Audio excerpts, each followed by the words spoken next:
తాకట్లో ఉన్న బంగారాన్ని విడిపించి ఆ రోజున మార్కెట్ ధర కట్టి మిగిలిన డబ్బును మీకు అందిస్తుంది కొమ్మూరి గోల్డ్.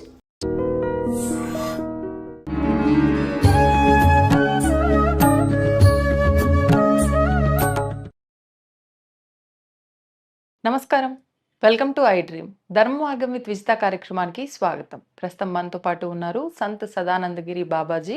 మనందరం కూడా అంటే 109 సంవత్సరాల బాబాజీ అని చెప్పి అనుకుంటూ ఉంటాం, పిలుచుకుంటూ ఉంటాం. మరి బాబాజీ ఇప్పుడు నా ముందున్నారు, బాబాజీ ముందే నేనున్నాను. మరి బాబాజీతో మాట్లాడి మరిన్ని విషయాలు తెలుసుకునే ప్రయత్నం చేద్దాం. నమస్కారం బాబాజీ. జై గురుదేవ్.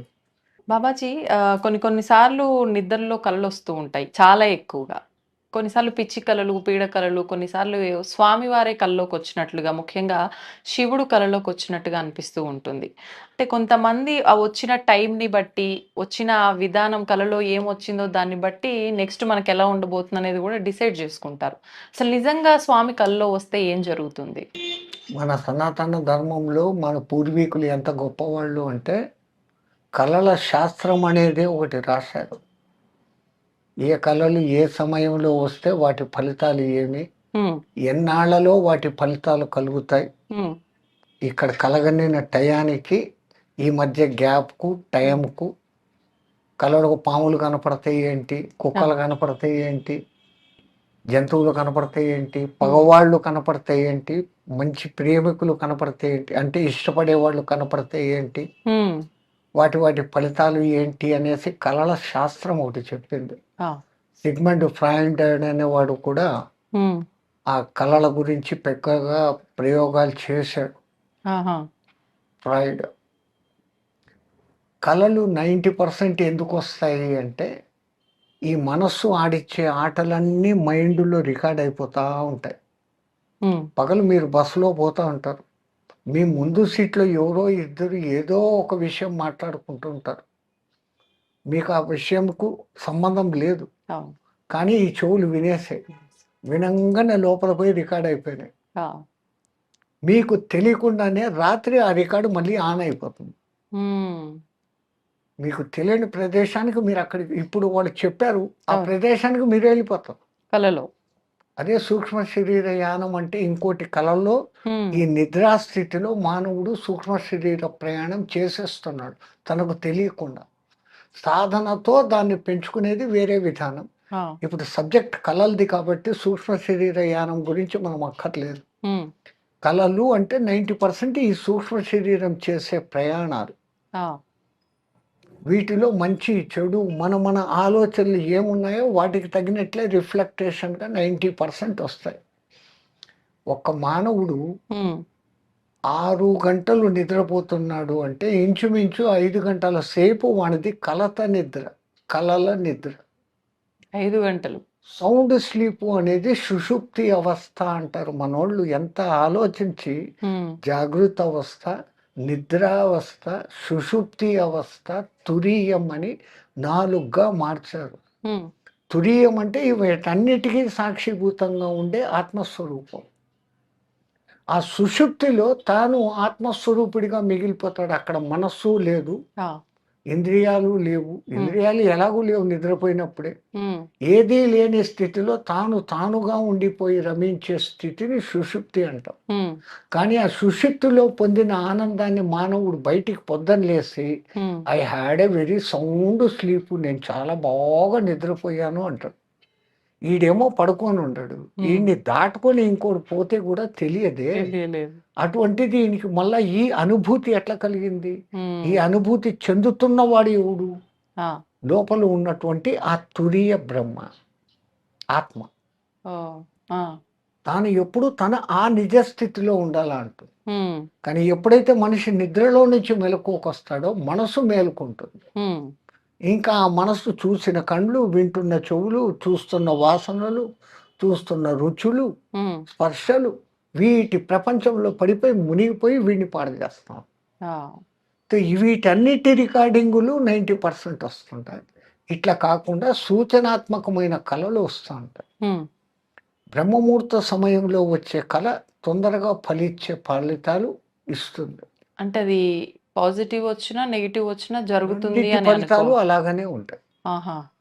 అంటే ఇంకా కళల శాస్త్రం లోపలికి డీప్‌గా వెళ్ళి ఏ కళ యొక్క ఫలితం ఏది అని చెప్పుకుంటే గంటలైతుంది. ఇది మనకు సంబంధం లేదు.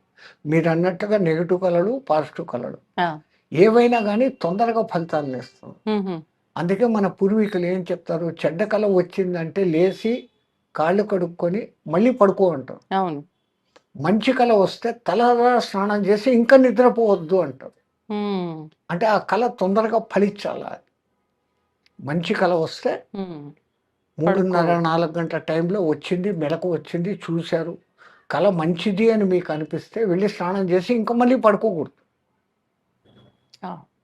అదే చెడ్డ కళ అనిపించింది మీకు, వెంటనే వెళ్ళిపోయి కాళ్ళు కడుక్కునేసి హ్మ్. మళ్ళీ వచ్చి పడుకోవడం. అందుకే మన వాళ్ళు చెడ్డ కళలు రాకుండా ఉండేదానికి ఒక మంత్రం కూడా పెట్టారు. ఏంటి బాబాజీ? రామం స్కందం హనుమంతం వైనతేయం వృకోదరం శయనకాలే పటే నిత్యం దుస్వప్నం తస్య నశ్యతి. వీళ్ళ పేర్లు హ్మ్. రామం, స్కందం అంటే సుబ్రహ్మణ్యుడు, రామ్ అంటే రాముడు, సుబ్రహ్మణ్యుడు, హ్మ్. రామం, స్కందం, హనుమంతం హనుమంతుడు, ఆ! వైనతేయం గరుత్మంతుడు, వృకోదరం భీముడు. హ్మ్. వీళ్ళ పేర్లు తలుచుకున్న మంత్రం చేత దుస్వప్నం తస్య నశ్యతి ఆహాహా! అనేసి రాత్రి అది అనుకొని ఇట్లా అని ఇట్లా పూసుకోమంటారు. అరికాలుకి. మన అరికాలకు హ్మ్. మనమే పూసుకోవడం అని అంటారు. హుహు. అరికాలకు ధూళి ఉంటుంది. అవును. ఎంత కాళ్ళు కడుక్కొని పడుకున్నా గానీ ఉంటుంది. ఈ ఒళ్ళు మట్టి ఉంటుంది. ఈ అరికాళ్ళు ఎప్పుడు భూమిని అటాచ్ అయ్యి ఉంటాయి. హ్మ్. 90% నిద్రపోయినప్పుడు తప్ప మానవుడు కాళ్ళు కిందనే పెట్టుంటాడు. నడుస్తాడు, తిరుగుతాడు, పరిగెత్తాడు, ఏమైనా చేస్తాడు. అవును. ఆ భూమి అటాచ్‌మెంట్ ఉంటుంది. హ్మ్. ఆ భూమాత యొక్క శుభం నీకు కలగాల అని ఆ కాళ్ళని తీసుకొని ఇట్లా అనుకోని పడుకోరా బాబు అంటారు. హ్మ్. సైకలాజికల్‌గా చూస్తే కూడా నేను ఇట్లా పెట్టుకున్నాను, నాకు ఈ పొద్దు రాత్రి కలలు రావు అని వీడు ఆటో సజెషన్ ఇచ్చుకున్నట్లు. హుహు. ఆ ఆటో సజెషన్ ప్రకారమే జరిగిపోతుంది. జరుగుతుంది. సో, వాళ్ళు ఎంతెంత ఆలోచిస్తారమ్మా మన పూర్వీకులు ప్రతి హ్మ్. చిన్న విషయంలో కూడా. అవును. మనం వాటిని పట్టుకోలేకపోతున్నాం. హ్మ్. పిచ్చితనం ఇట్లా అని ఇట్లా పెట్టుకుంటే నిద్ర బాగుపడతదా అని ఆ! అంటారు.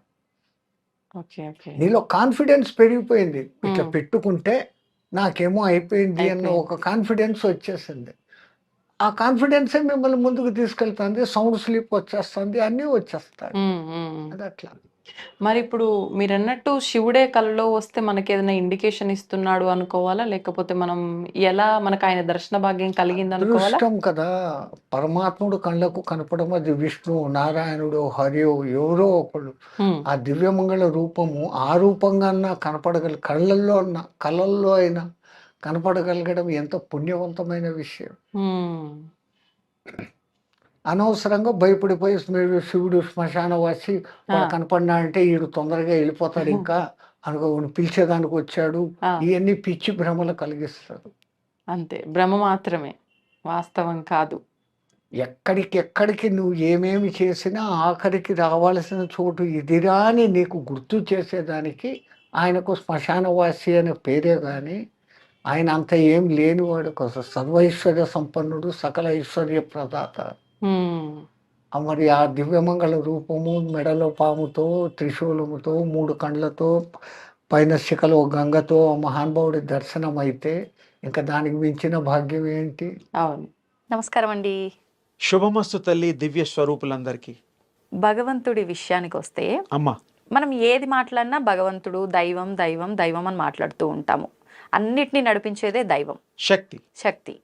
అయితే నిజంగా ఆ భగవంతుణ్ణి చూడటం, ఆయన దర్శన భాగ్యం మనకు కలగటం అనేది సాధ్యమేనా అంటే అది ఒక మూర్ఖమైన ప్రశ్నగా తీసుకోవచ్చా? నిజంగా సాధ్యపడుతుందంటారా? బాగుందమ్మా. ఎంతోమంది హృదయాల్లో ఉండే స్పందన నీ రూపంలో మాటల రూపంలో వచ్చింది అని నేను భావిస్తున్నాను. ఇది సాధ్యమే. హ్మ్. ఒక మనిషిని చూడడం సాధ్యమా? సాధ్యమే. సాధ్యపడుతుంది కదా! కనబడుతుంది కాబట్టి. అవును. కొంతమంది కనపడకుండా కొద్ది రోజులు మనతో ఉంటూ కూడా వేరే ఊళ్ళలోకి వెళ్ళిన వాళ్ళు ఉంటారు. హ్మ్. హ్మ్. విదేశ యానంలో కూడా చేస్తూ ఉంటారు. వాళ్ళు కూడా మనం వీడియోలో హ్మ్. చూస్తూ ఉంటాం. ఏదో నంబరో ఏదో ఉంటుంది కదా, అవును. అది కూడా సాధ్యమే. హ్మ్. మరి ఇన్ని సాధ్యమైనప్పుడు హ్మ్. మన్ని ఇంతగా సృష్టించి హ్మ్. ఈ రూపాన్ని ఇచ్చిన ఆ దివ్య శక్తి స్వరూపం కలిగిన భగవంతుడు అసలు ఉండేదే దివ్య శక్తి తేజో రూపంలో ఉంటాడు, అంటే ప్రకాశ రూపంలో ఉంటాడు. ఆయన్ని మనం రోజు కూడా సూర్యనారాయణ రూపంలో చూస్తూనే ఉన్నాం నిజానికి. కనిపించే దైవాలు సూర్యచంద్రులు అంటారు కదా. మనం ఒప్పుకోవాలి. ఆ దేవుళ్ళు కూడా సూర్యుడిని ఉపాసన చేసిన వాళ్ళు గతంలో ఈ 9 అవతారాల్లో అన్ని ఎక్కువ అవతారాలు కూడా సూర్యోపాసన చేసి సూర్యుడికి ఆర్ఘ్యం ఇచ్చి పొద్దున పూట కృష్ణుడు, రాముడు ఇత్యాది దేవతలు అందరూ కూడాను ఇచ్చారు. అంటే ఏమిటి, ఆ భగవంతుడికి కూడా ఆ స్టేజ్లో కూడా శక్తి అవసరము. ఒక కారణం చేత అవతారాలు వచ్చాయి. ఒక పనులు చేయడం కోసం, ఒక ప్రబోధం చేయడం కోసం, ఒక మానవులకి ఒక సందేశం ఇవ్వడం కోసం ఆ భగవంతుడు రూపాన్ని దాల్చి ఒక అవతారంగా అవతరించి మనకి సత్మార్గంలో మనని నడిపించే దివ్య రూప శక్తులుగా, దైవ స్వరూపులుగా వారు మనకి అనుగ్రహించారు. అసలు భగవంతుడు తేజోరూపుడు, తేజస్సు, ప్రకాశము. ఇంతకంటే ఫీల్ అవ్వచ్చు, మనకి ఇలా తగిలినట్టుగా కూడా ఫీల్ అవ్వచ్చు, అలా మనం ముట్టుకోవచ్చు. ఆ స్పర్శ కూడా ఉంటుంది, దివ్య శక్తి స్పర్శ కూడా మీకు తగులుతుంది. ఎటువంటి సందర్భాల్లో? మీరు ఉపాసన చేసిన తర్వాత ఎలాగైతే మామూలుగా గాలి ఉంటుంది, అవును, వీస్తూ ఉంటే చల్లగా ఉంటుంది, ఎండాకాలం వేడిగా ఉంటుంది, అది ఫీల్ అవుతున్నారు. ఆ ఫీలింగ్ ఎలాగైతే అవుతారో దివ్య శక్తిని పొందిన వాళ్ళు కూడా ఆ విధంగా ఫీల్ అవుతారు. ఓకే, అందులో సందేహం లేదు. కొంతమంది భగవంతుడు వాళ్ళకి కనిపిస్తున్నాడని చెప్పి కల్లో నాకు ఏదో చేయమని చెప్పాడని చెప్పి చెప్తుంటారు కదా. అంటే కల్లో ఏదో చేయమని భగవంతుడు చెప్పడం అవన్నీ మనం చాలాసార్లు విన్నాం. ఆత్మ భగవంతుణ్ణి దర్శించేటువంటి స్థాయిలో ఉందంటే అది మంచి జీవము, మంచి మనిషి, మంచి అవతారం కలిగినటువంటి ఈ యొక్క మానవ దేహము. ఓసారి మంచి చెప్పిన దేవుడు ఇంకోసారి చెడు చెప్తాడా? చెప్పడు, ఎప్పుడు మంచిగా చెప్తాడు. అసలు ఆ దేవుడు దర్శనం అవుతుందంటేనే నువ్వు ఎంతో పుణ్యం చేసుకుంటే కానీ కాదు. అలాంటి వాళ్ళు ఆ ఒక్క సెకండే కాదు, ఎప్పుడు జీవితాంతం మంచిగా ఉండాలి, ఉన్నవాళ్ళే దేవుడి దర్శనం అయినట్టు లెక్క. ఓ రోజు అయింది, ఆ రోజు కల్లో వచ్చింది, ఈ రోజు రాలేదు, ఇప్పుడు ఏం చేయాలంటే అది కానట్టు. ఈయన భ్రమలో బతకడమే, ఊహ. నిజమైన దేవుడు ఒక్కసారి మనకి దర్శనం ఇస్తే మనం కంప్లీట్ లైఫ్ చేంజ్ అయిపోతుంది, డౌటే లేదు. ఒక్కసారి మనకు బలం వచ్చిన తర్వాత బలహీన అవ్వడానికి కొన్ని నెలలు పడుతుందా లేదా? బలం సంపాదించడానికి కూడా అంత టైం పడుతుంది. బలహీనం అవడానికైనా కొద్ది సమయం పడుతుందేమో కానీ బలంగా అవడానికి మాత్రం చాలా సమయం పడుతుంది. అది మనం గ్రహించాలి, తప్పకుండా తప్పదు అది. అలాగే భగవంతుడిని ఆరాధన చేసినప్పుడు, భగవంతుడి శక్తి సంపాదించేటప్పుడు తపస్సు కానీ, ధ్యానము కానీ ఎన్నో రకాల ఉన్నాయి సాధనలు. భగవంతుడు నిజంగా ఏదో ఒక రూపంలో మన పక్కనున్నా కూడా మనం కనిపెట్టలేము అంటుంటారు కదా. అయితే మీరు చెప్పినట్టుగా చూస్తే ఉపాసన చేస్తే భగవంతుడి దర్శన భాగ్యమే కలుగుతుంది అని అంటే కొంచెం అంటే నమ్మశక్యంగా లేదేమో అన్నట్టుగా అనిపించే వాళ్ళకి దానికి నేను మీకు ఉదాహరణలు చెప్తాను, ఏమి సందేహం లేదు. మీరు నేను ఇప్పుడు స్టూడియోలో కూర్చున్నాం, ఇంకెవరో కూడా ఉన్నారు పాపం, మనకు తెలియకుండా ఇక్కడ దేవుడి విషయాలు మాట్లాడుతున్నాం. అవును, గొప్ప విషయం ఏంటంటే దేవుడి పార్టీ అనేది ఆత్మల్లో ఉంటుంది. అవి మీకు నాకు కనపడకపోయినా మంచి మాటలు వినడానికి వస్తాయి ప్రపంచం అంతటా, ఈ స్టూడియోలోనే కాదు. ఎలా? రామనామం చేస్తూ ఉన్నప్పుడు హనుమంతుడు వెళ్ళి అక్కడ ఉంటాడు అనేటువంటిది ప్రజల్లో ఒక ఉంది నమ్మకం. మరి హనుమంతుడు వచ్చాడో లేదో వీళ్ళు చూసారో లేదో తెలియదు, కానీ అక్కడ హనుమంతుడు వస్తాడనే ఒక నమ్మకంతో మనం రామనామం చేస్తాం. అవును, సత్యమా? సత్యం. ఇప్పుడు కూడా మనం దేవుడి విషయాలు మాట్లాడుతున్నాం కాబట్టి ఇక్కడ దివ్యాత్మలు మననిద్దరిని అనుగ్రహించవచ్చు. ఎందుకంటే దేవుడి విషయాలు 10 మందికి చెప్తున్నాం, ఇది ఒక గొప్ప విషయం. దేవుడిని ఎలా చూడాలో చెప్తున్నాం, దేవుడిని ఎలా పొందాలో చెప్తున్నాం, దేవుడు ఎలా అనుగ్రహిస్తాడో కూడా మాట్లాడుతున్నాం. కాబట్టి అది వాళ్ళకి ఇంట్రెస్ట్, ఎందుకంటే వాళ్ళు దేవుడికి దగ్గరగా ఉండే ఆత్మలు అవి. ఆ రూపాలు, తేజో రూపాలు ఉన్నాయి మనకి. ఒక మాటలో చెప్పాలంటే 6 రూపంలో కూడా ఉండొచ్చు. అంటే మీకు చూడగలిగితే ఆ దివ్య శక్తులను చూడొచ్చు. ఇది ప్రతి ఇంట్లో ఉంటారు, ఈ ప్రపంచంలో ఉంటారు. మన కళ్ళకి కనపడని దివ్య స్వరూపాలు ఉంటాయి. అందుకనే మనం జాగ్రత్తగా ప్రవర్తించాలి. నన్ను ఎవరు చూడడం లేదు అని పిచ్చి పనులు చేయకూడదు. మనుషులు అవి గమనిస్తాయి, దేవుడు గమనిస్తాడు. సత్యం చెప్పేటప్పుడు మన ఒక్కడికే తెలుసు సత్యం అని ఎదుటివాడికి అబద్ధం చెప్తాం. కానీ దేవుడి దగ్గర అబద్ధం దాస్తామా? దాయలేం. ఆయన అన్నీ వింటాడు. అలాగే ఆయనతో పాటు ఇలాంటి ఉమ్, భగవత్ యొక్క శక్తి కలిగినవి కూడా ఆ ఎన్నో. రూపాలు ఎన్నో ఉంటాయి. అందుకనే మనం వాళ్ళన్నిటి ప్రేమని, వాళ్ళన్నిటి అనుగ్రహాన్ని పొందాలి అంటే ఎప్పుడు సత్యాన్ని పలకాలి. ఉమ్, మనకి చెడు జరిగినా కూడా తాత్కాలికంగా జరుగుతుంది. బాధలు తాత్కాలికం. ఒక్కసారి మనం భగవంతుడు శక్తి సంపాదించాక అవును. అన్నీ మర్చిపోతాం. Hmm. మనం మంచే చేస్తాం, శక్తినే ఇస్తాం, శక్తినే పొందుతాం, శక్తి మయం అవుతాం. చాలా తేలిక. ఇప్పుడు మీరు చెప్పినట్లుగా చూస్తే ఏం చేసినా కూడా మనం ఏ పని చేస్తున్నా దానిలో ఏకాగ్రత ఉండాలి ఖచ్చితంగా. అవును, ఉండాలి. అయితే చాలా మందిలో ఆ ఏకాగ్రత అనేదే లోపిస్తుంది అంటారు. ఇప్పుడు మీరు దానికి- చెప్పినట్టుగా శక్తి సంపాదించాలి అన్నా, భగవంతుడిని చూడాలి, భగవంతుడిని చూడాల్సిన మార్గంలో వెళ్ళాలి, తెలుసుకోవాలన్న మార్గంలో వెళ్ళాలన్నా కూడా ఏకాగ్రత. ఖచ్చితంగా మనం చేస్తున్న పనిపైన ఏకాగ్రత ఖచ్చితంగా ఉండాలి. ఆ ఏకాగ్రత కుదరకపోవటమే ఇప్పుడు పెద్ద సమస్య. ఈ ఏకాగ్రత ఎలా ఏకాగ్రత కుదురుతుంది? కుదరడానికి చాలా చిన్న సింపుల్ టెక్నిక్స్ ఉన్నాయి. ఏంటండి అవి? సరే, సూర్యోపాసన గురించి చెప్పాను. అది చేస్తే ఏకాగ్రత కూడా వస్తుంది. ఉమ్, అది కాకుండా మనకి జెనెటిక్గా కూడా ఉండేటువంటి దాన్ని మార్చొచ్చు. ఆ డయాగ్రాము, సిస్టము, ప్లాన్ అంతా మార్చేయచ్చు. ఎలా మార్చచ్చు? డిఎన్ఏలో జెనెటిక్గా పరంపరగా సంచితంగా వచ్చేటువంటిది కంటిన్యూటీగా ఉమ్, జీన్స్ అంటాం కదా. అవును అవును. వాటన్నిటికీ మైండ్ ఉంటుంది. అది చాలా గ్రహించాలి అందరూ. ఉమ్, ఎకల్టిజంలో చెప్తారు, ఉమ్, ప్రతి కణానికి మైండ్ ఉంటుంది. కోటాను కోట్లు ఈ బాడీలో జీవ కణాలు ఉన్నాయి. ఆ, అవన్నీ కూడాను ఒక లైన్లో, ఒక కంటిన్యూటీలో గనక మనం తీసుకురాగలిగితే, ఆ మైండ్స్లో ఇచ్చే మీరు ఈ థాట్ అన్ని జీవ కణాల్లో ఒకే థాట్గా అవుతుంది. అదే ఏకాగ్రత అవుతుంది, తర్వాత అవుతుంది, బిఫోర్ థాట్ కాదు. ఏకాగ్రత మనం అనుకుంటున్నది అప్పుడు వస్తుంది. అన్ని కణాలు ఏకమైపోయి అన్ని మైండ్స్ దాని ఉంటాయి కదా. ఏకం బహుష్యామి, ఏకం అనేకం, తర్వాత సర్వం ఏకం, అవి అయిపోతాయి. ఎలా చేయొచ్చు అంటారు? అంటే కాన్సన్ట్రేషన్ చేస్తూ జపం చేసినా, దృష్టి పెట్టినా, ఒకే వస్తువుని 10 సార్లు స్మరించినా. దాన్ని ఇంకో మంచి మాట ఉంది. ఈ కలియుగంలో భగవంతుడు ఇచ్చినటువంటిది కలవు నామ సంకీర్తనం అని చెప్పారు. ఈ కలియుగంలో ఏదో నామాన్ని మీరు సంకీర్తనంగా చేస్తే, స్మరిస్తే, అది తప్పకుండా మీరు అది పొందుతారు. ఆ ఏకాగ్రత వస్తుంది. ఈ మొత్తం జెనెటిక్గా, జీన్స్గా, డిఎన్ఏలో ఉండేవన్నిటిని కూడా మీరు మార్చచ్చు. ఓకే. ఆ థాట్ వల్ల, ఆ థాట్ క్యారీ ఏవి చేస్తాయి? ఆ జీన్స్ చేస్తాయి. మొత్తం కంప్లీట్ ఎంటైర్ బాడీలో ఉండే జీన్స్ అన్నీ ఆ మైండ్ సెటప్ అయిపోయిన తర్వాత ఏకాగ్రత వచ్చేస్తుంది. 200% వస్తుంది. మీరు చేసి చూస్తే మీకు అర్థమైపోతుంది. అప్పుడు ఏకాగ్రత ఆటోమేటిక్గా కుదురుతుంది. ఏకాగ్రత కోసం కూడా మనం సాధన చేస్తాం. 40 రోజులు, 20 రోజులు, 30 రోజులు చేస్తాం కదా. అలవాటు అవ్వడం కోసం అని కదా అర్థం. అంతే. Practice to make perfectness. అంతే. అలాగే బాడీలో ఉండే దాన్ని, సిస్టమ్ని మనం ఏకత్రాటిపై నడిపించేసేదే థాట్. ఆ థాట్ మీరు చేస్తే యు ఆర్ ఎవ్రీథింగ్.